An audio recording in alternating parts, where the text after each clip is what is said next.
And here we're back for part two of my workshop involving project-based learning and how it has almost an unfair advantage when it comes to traditional instruction. Thank goodness for the free version of Screencastify that cuts you off at the 30-minute mark.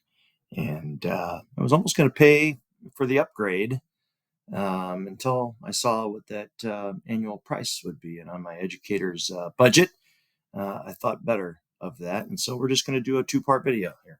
And also let this be a lesson to you when you're creating a recording of a workshop to always embed, not link, not hyperlink your resources.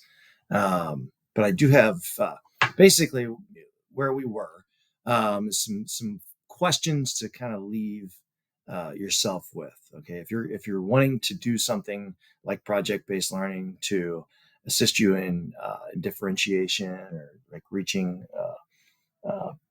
maximum engagement within your class, or as best engagement as you possibly can. Anyway, you need to ask yourself: are you willing to adapt your traditional view of instruction from teacher-led to student inquiry? Okay, because quite simply put, project-based learning is more student inquiry. It's teacher facilitated still. Okay, we are certainly involved in every aspect of project-based learning, but it is the days of old of traditional lecture and notes are a thing of the past, which is something I love.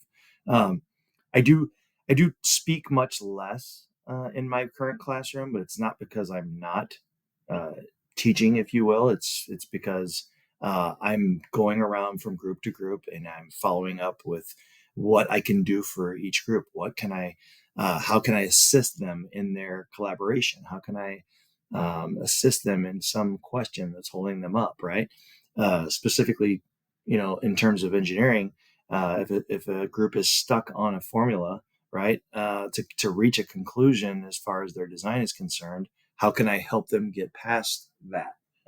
Math is not my strength, by the way, either. But there's teacher facilitation. It's just not teacher led anymore. It's more student inquiry, which I prefer. And then ultimately, will you persevere when if you do start to roll this out and you start to experience problems, and it comes time for the old school assessment? Is it going to blow your mind and make you throw in the towel? That basically, you feel like you have no conclusion to your learning environment. The conclusion is still there.